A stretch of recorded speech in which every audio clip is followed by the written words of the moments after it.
Hey everyone, it's Michael Zapersky here, and today I am with Leah Bonvissuto. Leah, welcome. Thank you, Michael, for having me on.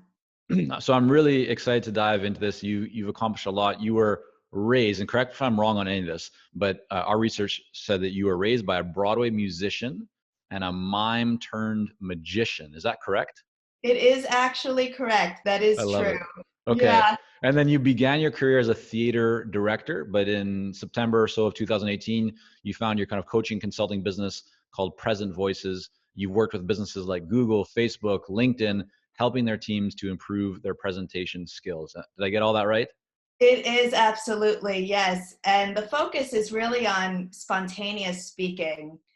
It's something that I'm very passionate about because it's not something that came naturally to me. And I Mm, make a joke of that being because I was raised by a mime, but really it was a result of social anxiety and challenges in talking about my work, which I found to be a really common theme in the different people that I work with. right.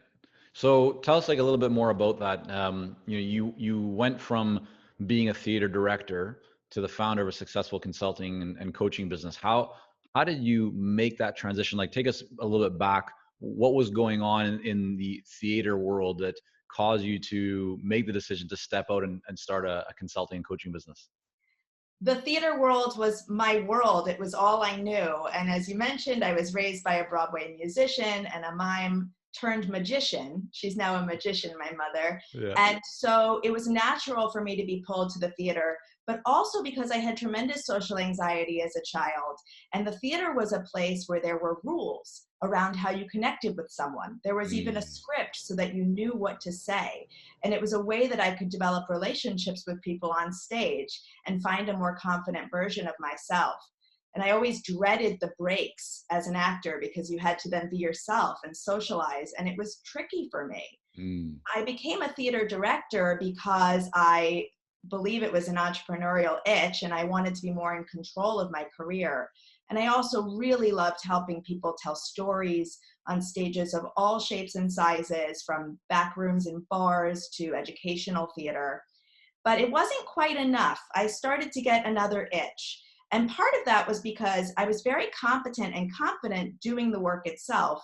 But the moment I had to talk about the work, meaning meeting with press or interviewing with producers, it was like my identity went out the window and all of that social anxiety came back.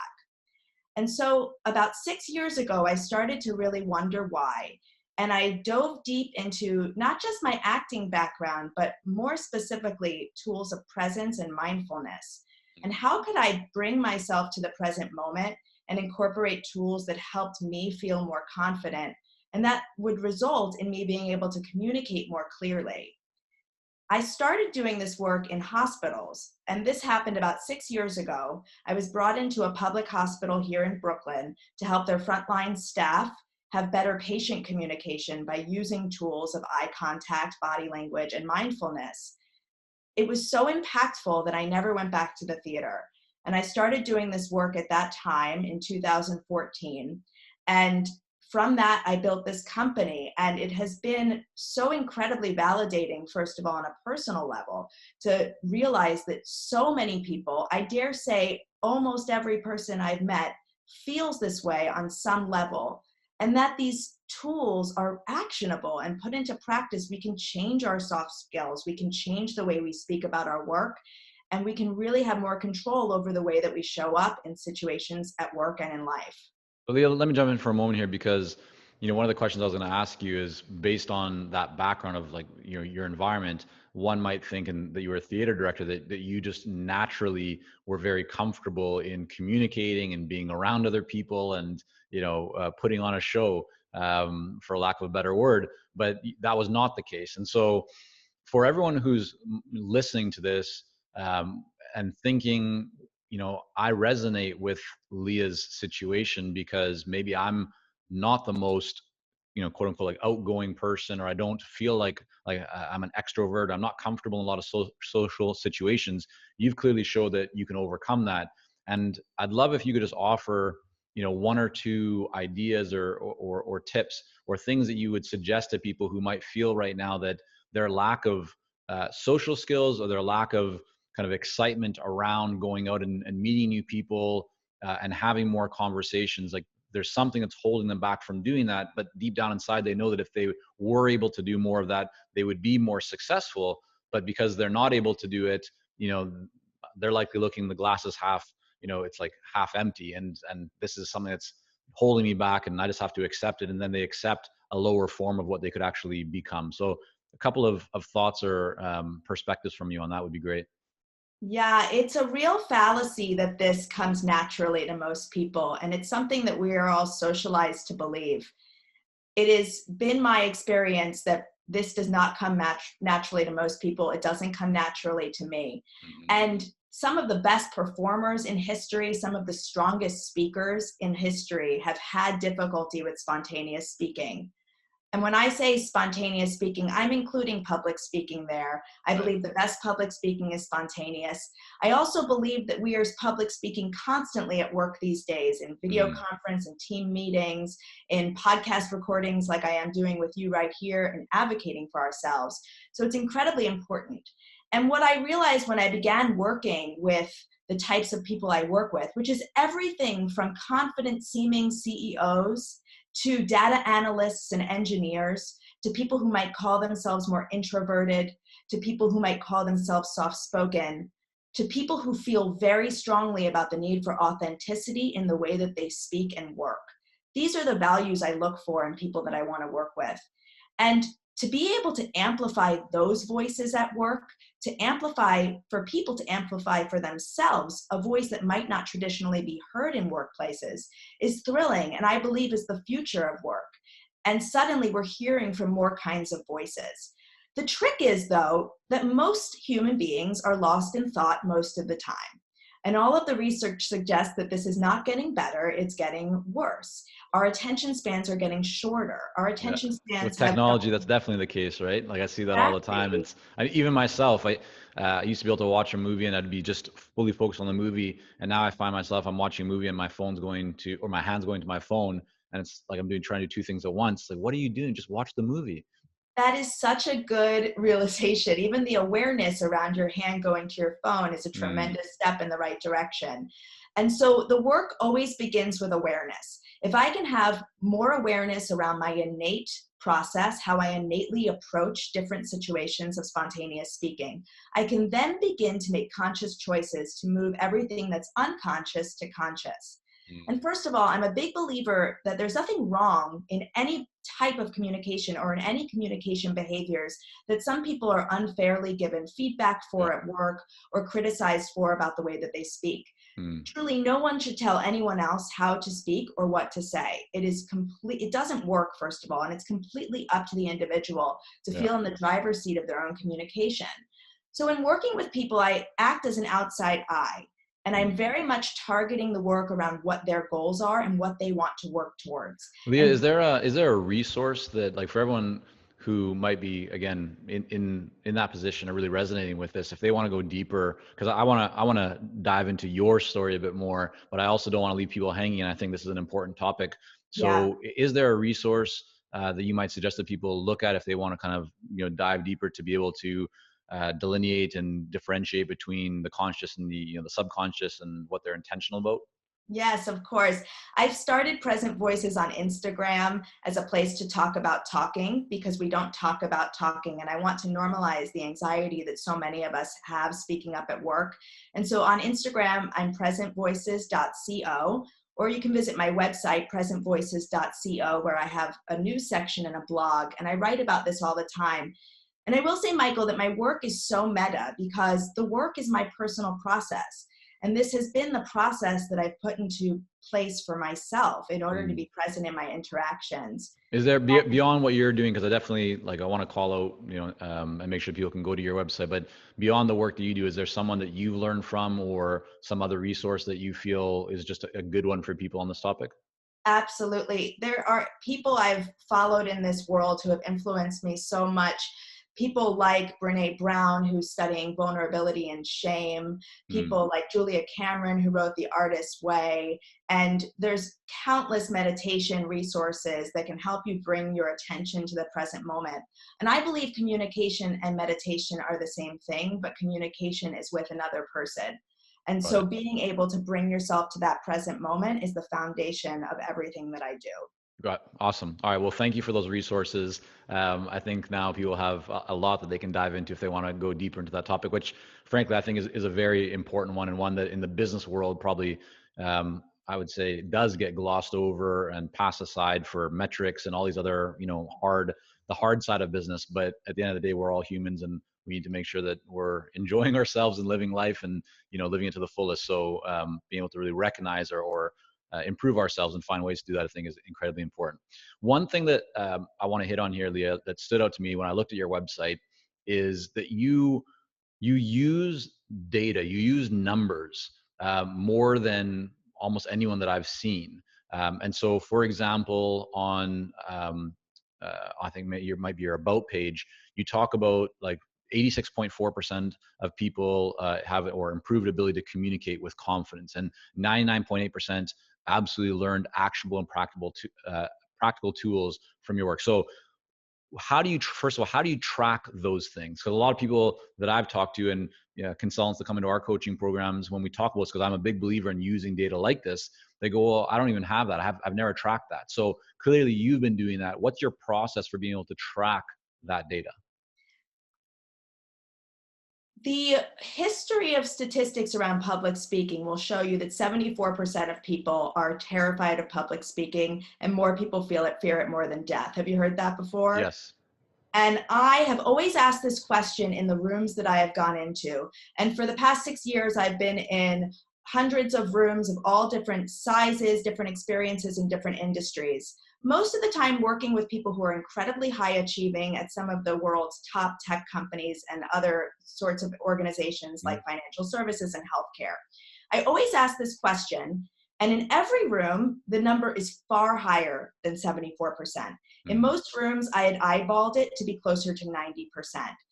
It started to amaze me. How could this be? And it wasn't just in rooms of engineers and people who might call themselves introverts. This was in rooms with sales organizations and sales leaders. I started to realize that in order to make this more tangible and to help people look at it in a more objective way and get out of our heads, because that's always the goal in the work, there needed to be a visual manifestation and an ability to isolate the different areas of communication. The tendency is, when we don't feel in control in our conversations, for us to say, I'm just not good at this. It becomes a blanket. And that lack of confidence is far more harmful than any other potential type of feedback that you could be giving yourself. Mm-hmm. And inspired by my many customers and clients who are data experts, last year I partnered with a data engineer and I built a data assessment around the different constellation of experiences that I have heard time and time again from hundreds to thousands of people at this point. Mm. I have found over the years of doing this work that most people are experiencing very similar things. And again, I'm really focused on professional communication. Right. But the Sorry, Leah, thing, I want to jump in just for a minute because I want to keep this very focused. So how are you actually getting the data from the marketplace or your clients? What are you, yes, a specific tool? Are you asking certain questions? Just give us a little bit more sure. insight into that. I built a Google form, Okay. and it is part questionnaire, and then really it's gone into more of a data assessment. And I Okay. partnered with a data engineer. He built me a wonderful tool that now auto-populates from people submitting those Google forms. And I'm asking questions on 27 different variables when it comes to Mm. communication. This And is who broken. sees that? Like, how do you, who are you getting that in front of? I am sending this to every individual coaching client that I work with, and I will use that assessment at the beginning of our work, at the end of our work, and sometimes in the middle. And Nice. that client is then getting a visual representation that's all branded. It's so beautiful. I'm so Mm. proud of this. This was my biggest project of last year. They're Nice. getting a visual representation of it.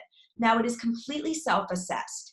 I believe in the power of that, because at the end of the day, if you feel more confident in your communication, nothing else really matters. But I do have instruments that are designed for managers and people who are more on the outside and observing that person's behavior as well. Right. I also use these assessments when I do team workshops. My team workshops can be so galvanizing because we get in a room and a bunch of people who might not be willing to admit these vulnerabilities in other circumstances finally have an opportunity to do so. I did a workshop with a group of sales leaders at one of the world's top tech firms in the last year. The entire room was director level and above, incredibly high functioning individuals. And 100% of the room reported challenges with confident communication, managing speaking nerves. It was astounding to me, and it really helped to level the playing field that we're beginning this workshop about vulnerability and communication. And not only the entire room, but their bosses as well are acknowledging the challenges around the trickiness of communication. Okay, so I I want to met, ask you just about this. So you've shared with us now how you kind of collect this data, which is great. So before, like, so when you're starting with a new client, and then at the end of that engagement, but you have a page on your website that's actually just called metrics, where you have lots of really nice kind of like, tables and charts, very visual. Talk to us a little bit more about, like, why is that there? Just very quickly, what's the purpose of you having that specific page? it's to show that soft skills are not only measurable and tangible, but they're learnable. Got it. And I then how are you using that in your marketing? Like, what role does that metrics page play, or how do you ever take little pieces of it and use it in conversations, proposals? Like, how do oh you yeah. actually use that for your marketing and sales efforts? It's been so thrilling to say, and the data really has been the proving factor here, that every single workshop that I have done this data assessment with, where the entire team is taking the assessment before the workshop, and then again, usually 2 weeks after, so that they Mhm. can see how the tools are integrating in real time. Every single team has shown improvement in every single area surveyed. Mm, And that's a big deal for people to be able to realize that they can move the needle on their communication skills. These tools usually feel so ingrained in who we are, and a yeah. representation of the fact that we feel like we're failing or we're not connecting with Hmm. people. And to give people a boost of confidence on an individual level, that they have the ability to be their own leader, to really feel confident and to see their own abilities change, is astounding. But really, I work with organizations. That's the main focus of my work, is Right. partnering with organizations who are interested in amplifying all the voices that they have in their teams. Right. And this is a wonderful tool when I'm speaking to an organizational head, especially someone in learning and development or HR, to help them understand how they can better equip their teams with the tools to communicate better, because communication is the most important skill in life and work. What you just mentioned, I mean, to me is very powerful, that you have a way to actually demonstrate, you have proof that what you do works. So when you're having a conversation, you don't need to, I'm guessing here, so this is just from my perspective, but that you don't actually need to sell as much. You can just talk about the results that people are seeing, and that does a lot of the selling for you, right? But a lot of consultants don't even take the time or make the effort to track that type of thing. They're not even capturing the data. Many haven't even made a list of their accomplishments or the outcomes, the results they've achieved for clients, and therefore aren't able to use that in their marketing. And then they have to work harder to make a sale, to kind of push and persuade, because they don't have the materials that could support them in doing that. Would that be an accurate statement? It is, and you've really hit the nail on the head. I innately don't enjoy selling, and I innately am not very good with numbers. So this is an area that I have really recognized where my weaknesses naturally are, and have Mm, helped myself make it easier. I do a nice. lot of work with sales teams, and my heart is so much with people who struggle with that sales process and finding it naturally. And I Yeah. relate so much to entrepreneurs who or challenged by that as well. And exactly right. I can send someone these charts and they do a lot of the work for me. And Yeah. I'm glad to say that the data has represented that and represented what I've been seeing in this work for many years. So let's talk about that a little bit more. I mean, you've landed some very well-known brands over the years, names like Square, LinkedIn, Google, Facebook, a whole bunch of others, from what I can see. And I'm interested to learn a little bit more about what's working for you when it comes to marketing. Like, how did you land those companies as clients? Is it through? Well, you tell me. How do they come? I have a 100% referral based business. It has been completely thrilling that since starting to do this work, I have actually not had to market. Mm. And Where I've where did it start? Like, where was the first? Because when you launched the business, was it initially someone that, like, did you reach out to anyone, or did it start from a referral at the beginning? Like, kind of take us back to that initial, because people listening would be going, yeah, that sounds amazing. But how did that must have taken some time, or some things must have happened in order for you to be at that stage. So at the early days, was it also 100% referral? And if so, like, what was the origin? In the early days, the only people I knew were artists and educators. And Mm-hmm. I was so passionate about that. But I knew that there was something here even before I knew what the work actually was. Mm-hmm. So in the very, very beginning, I did a lot of pro bono work, mostly with friends. And it was everything from career coaching to speaking coaching, and really focused on public speaking at first, because that was the thing that seemed the most accessible to me. There's a Mm-hmm. stage, there's a script, there's an Right. audience clearly That's defined. that's your background, right? Like, you've been doing that. So, yep, Yeah, that was my leverage your comfort strengths. zone.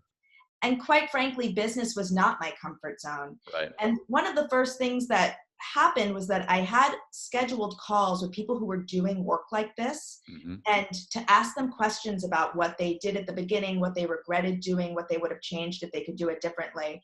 And I really embraced, as much as I could, my lack of business knowledge and confidence. But very early on, I realized that I don't know a lot of people in the worlds that I'm trying to enter. And so I began by doing free workshops, mostly at co-working spaces. Yeah. And that helped me really define what the work was. But then I did a workshop with a group of women leaders, happened to be all women, although I work with people of all genders. And in that room was someone who was a leader at LinkedIn. And that was how I got my first big corporate client. Before that, it had been a lot of nonprofits and educational organizations. Mm.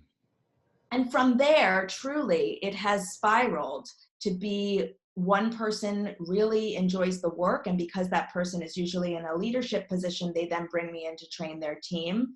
And then there's movement in a lot of these tech companies. So people move up quickly, they move around quickly. And people were seeing such strong results from the work that they would tell people that they knew. And it has been truly referral based since then.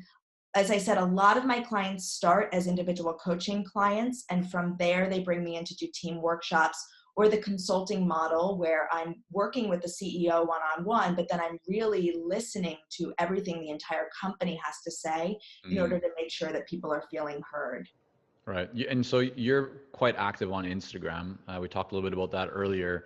And it's interesting because for a lot of consultants, the idea of Instagram or even social media is a waste of time. It's a distraction.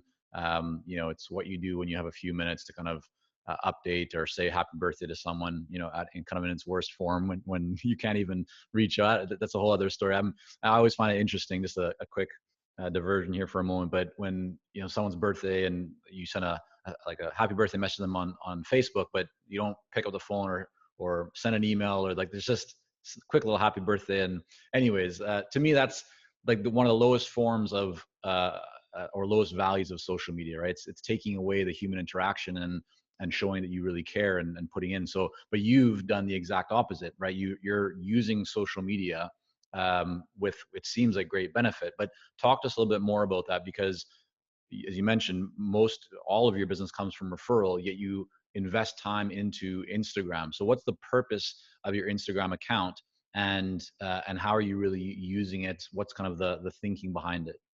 Yeah, it's brand new. I just launched Present Voices on Instagram at the end of last year. And like I said, I've never done much in terms of marketing. And my focus personally and in my work, and because my work can be so meta, has been on speaking and in-person communication, and Mm, then phone and video conference and all the ways that we speak and talk. But I've started to realize that there's so many other ways to project our work into the world. And for me, my personal challenge has always been around writing. And mm, that has been such an interesting challenge for me. I'm calling it now the next frontier in my work, that writing becomes this way of looking more inward.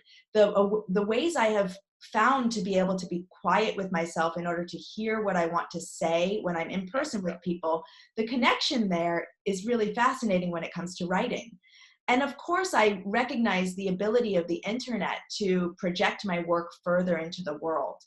I realized in the middle of last year that most people in my life, including some of the closest people in my life, didn't really know what I do. They Mm. believed that I was helping people just with public speaking. And here I was really passionately focused on spontaneous speaking and conversational communication. So I'm seeing the Instagram account as a way for me to more broadly project what it is I actually do. But more than that, I want to revolutionize the way that we think about talking and to realize that if we can all talk about talking and how hard this is for us, we can really level the playing field in terms of the types of voices that are amplified and the types of ideas that are being heard. I'm Mm. starting a series in the next few weeks called Talk About Talking on Instagram, where I'm going to interview people about how they use talking in their work and how they use their voices in order to impact the world. And Mm. so I definitely have a book in the future that the account on Instagram is helping me find that voice and helping me determine what that's going to look like. Yeah. And I have to say, it is not really an instrument to get more clients. It's actually a creative opportunity for me, and it's a challenge that I've been really enjoying, as struggling as that might be. Awesome. Awesome. Leah, you mentioned that for you, numbers is maybe not the strong suit, right? Something that you leverage data to help you with. But I'm interested to kind of explore your approach to pricing. How do you price your offerings? Are you using hourly fees, project rates? Are you on retainer, equity, performance? Just kind of take us through what is your typical kind of pricing structure look like? Sure. This is something that I know is such a huge challenge for small business owners. And first of all, I'm a big believer in transparency. So I surround myself with small business owners who I admire, and we talk about this and we Mm. compare rates and we share proposals and we have a community where we can ask each other for advice. And that is Awesome. invaluable. Yeah, It so is important. it's key in order to not undervaluing what you do. And I am so guilty of continuing to discount and to undervalue myself. And it's a complete reflection of insecurity and vulnerability that I feel is a constant process for those of us who are running our own businesses. And over the years, I have developed a framework that really makes sense for me. And so I've had to make it make sense for myself, the way that my individual coaching packages are different from a team workshop. So Mhm. I do everything on a package rate now. I do not charge per session. So when I work with individuals, that's either a 6-week coaching process or a 3-month coaching process that involves a 90-minute session approximately every 2 weeks. But I also make myself completely available on an unlimited basis via email, because as people are changing their communication styles, it can be destabilizing. Right. And they need to be able to reach out to me as their partner and outside eye to say, this tool is feeling okay. Should I keep Mhm. going in that direction? And is the pricing on that different? Like when you're working with, let's say, an individual, and when you say individual, do you mean an individual in terms of like an executive in an organization? Um, that kind of individual? Yes, I Got it. work with most of my individual clients are professionals in the corporate world. A Right. lot of them more and more are having a professional development budget to cover our work together. That's Yeah. wonderful. And Nice. then at other points, I'm hired directly by the organization. Right. Okay. And then so that's for kind of the one-to-one work that you do. And in terms of the workshops and the consulting, are you using a similar kind of pricing structure for that, or is there something different that's done? I have a spreadsheet in Google Sheets that helps me understand the amount of hours I'm putting into a certain process so that there really is a baseline there that makes sense to me. Hmm. But I have really solidified in my pricing so that I have a half-day workshop, a full-day workshop, and a 2-day workshop. That's when I'm doing these one-off workshop experiences. And that takes into account the telephonic consultations I'm doing, the planning, and also seeing it as the fact of if there's 20 people in a room, that is value being brought to 20 people. And that's the mental adjustment I've had to make this year to Yeah. understand the ways in which the pricing structure is different, particularly because the individual coaching is a more affordable option, but because it's for one person. And then when we're looking at really impacting an entire team, it's going to cost more because the lasting impact of that is much more impactful on an organizational level. And then for the consulting packages that I'm doing, for the most part, I'm with an organization 1 day a week on site, and that's a full day of training. And then we're having 1 hour of consultation separate from that, where we are deciding who is going to have individual coaching, who is Hmm. going to have team workshops, and who is going to sit with me in micro sessions so that I'm really having an ear to the organization's needs. And that is a monthly retainer fee. And typically, how long do those engagements last for? Because if you're doing 1 day a week on site, right? I'm imagining that you're going to start to reach capacity fairly quickly, or that might be a concern for you. I only take on 2 organizational clients at a time. So Got it. at any moment, only 2 days of my week are on site in those very, very intense sorts of client relationships. And in those moments when I have 2 organizations at a time, I'm very much limiting my individual coaching clients because Hmm. it is a ton of work and emotional energy in order to be that present and available with an organization, which is incredibly important. Yeah, definitely. Yeah. Mhm. Awesome. Well, Leah, listen, I really want to thank you for coming on here. You've shared just so many ideas in different areas from business perspective, marketing around the data, but also the importance of talking and just looking inward, before you can even start to think about looking outwards. And I think that's a really important nugget here for people to consider. So, where you mentioned this earlier on, but I want to make sure that people can find out more about you and your work. So where's the best place for them to go? My website is presentvoices.co. You can read about my work there, and I work with folks over video conference and in person. Or check us out on Instagram, presentvoices.co, where we're talking about talking. And I'm also excited to be featuring people in the upcoming weeks. So get in touch if you would like to be featured and talk about how you use talking in your work. Good stuff. Awesome. Thanks, Leah. Thank you, Michael.